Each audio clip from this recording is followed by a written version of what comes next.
Hi everyone, this is ECE23 Performance Task 1 and I am Christine S. Interia of BS ECE3A. And today, I will discuss about metadata and why metadata is important when transmitting or representing digital information, especially in our everyday lives. What is metadata? Metadata is a set of data or information about the data. It answers who, what, when, where, why, and how about every phase of the data that are being documented. It summarizes the basic information about data, which makes it easier for finding, using, and working with particular instances of data. Example of a metadata. Here in this example, you can see a movie metadata entitled Beauty and the Beast. Every metadata contains a short text information on what the movie is about. It also contains the plot, synopsis, poster thumbnail, and film credits. Next is the metadata on mobile phone. The basic information that an IMEI number holds is all about the device. This is hard-coded, and when the number is created, going into the depth about the make, model, and specifications of the device it refers to.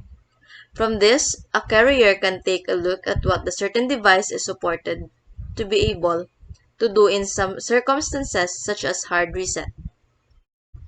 It is also important as it has the ability to help track down and secure lost or stolen phones. Next, the three main types of metadata. First is the descriptive. It is used for discovery and identification and including such information as title, author, abstract, and keywords. Next is the structural, which shows how information is put together such page order to chapters, for example. Next is the administrative, which enables better resource management by showing such information as when and how the resource was created. The two types of administrative metadata are those that deal with intellectual property rights and preservation metadata, used to archive and preserve a resource. Next is the importance of metadata. Metadata is essential for maintaining historical records of long-term data sets, making up for inconsistencies that can occur in documenting data, personnel, and methods.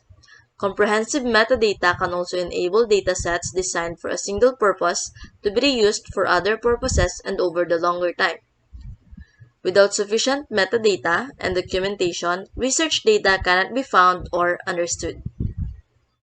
Next is how the IMEI metadata or check digit is calculated. First, what is IMEI? IMEI is also called International Mobile Equipment Identity. It is a unique 15-digit code that precisely identifies the device with the SIM card input. This number is an individual number assigned to each and every phone all over the world. So, every phone has its unique IMEI. How to determine the IMEI of any mobile phone? There are three options in determining the IMEI of any mobile phone. First is finding or dialing asterisk hashtag 06 hashtag via phone app. Then, it will just display the IMEI number in your current device. Next, option 2 is printed on the device. Look at the back of your phone. Then, the IMEI are printed on the back of your device.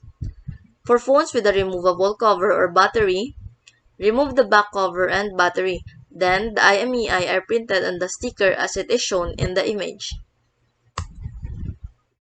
Next, the option 3, which is find the IMEI number through the settings. First is navigate to settings and then tap about phone.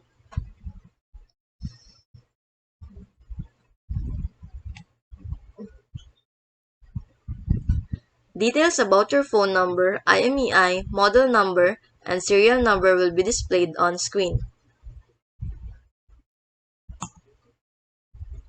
Next is how we validate an IMEI number. The IMEI is validated using the loan algorithm, which is also known as the modulus 10 or mod 10 algorithm. It is a simple checksum formula used to validate a variety of identification numbers such as credit card numbers, IMEI numbers, and others. So, starting from the rightmost digit, we multiply the IMEI to the loan algorithm with the weight pattern 2121, and so on. Or we double the value of every second digit. Example is this 6. It will become 12. But if doubling of a number results in a two-digit number, example greater than 9, 6 such as 6 times 2 is 12.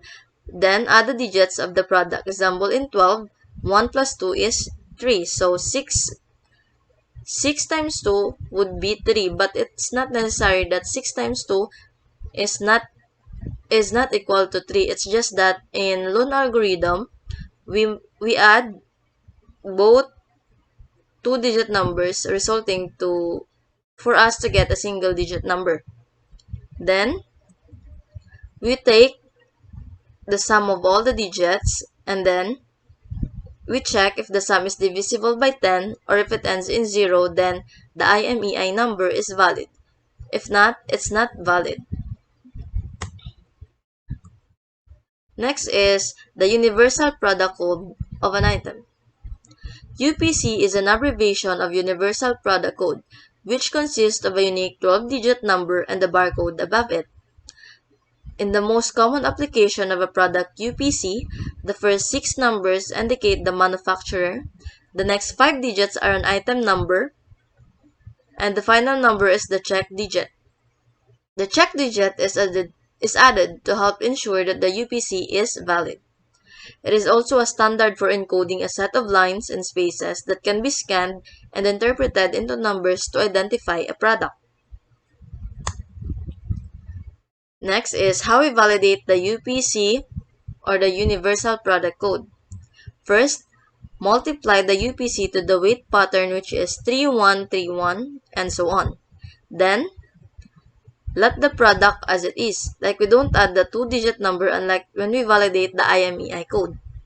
Then, add all the digits, add all the products. If the last digit is 0 or divisible by 10, then it is a valid UPC code.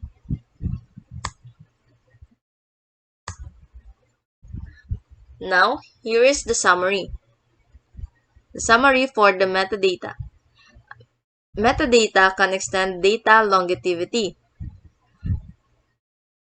The lifespan of a typical data set can be very short, often because missing or unavailable relevant metadata renders it useless. When comprehensive metadata is developed and maintained, it counters typical data entropy and degradation. Next is, it also facilitates data reuse and sharing. Metadata is the key to ensure that the data, which is highly detailed or complicated, is more easily interpreted, analyzed, and processed by the data's originator and others. Next is metadata is essential for maintaining historical records of long-term datasets, making up for inconsistencies that can occur in documenting data, personnel, and methods. Comprehensive metadata can also enable datasets designed for a single purpose to be reused for other purposes and over the longer term. So that's all for today, and thank you.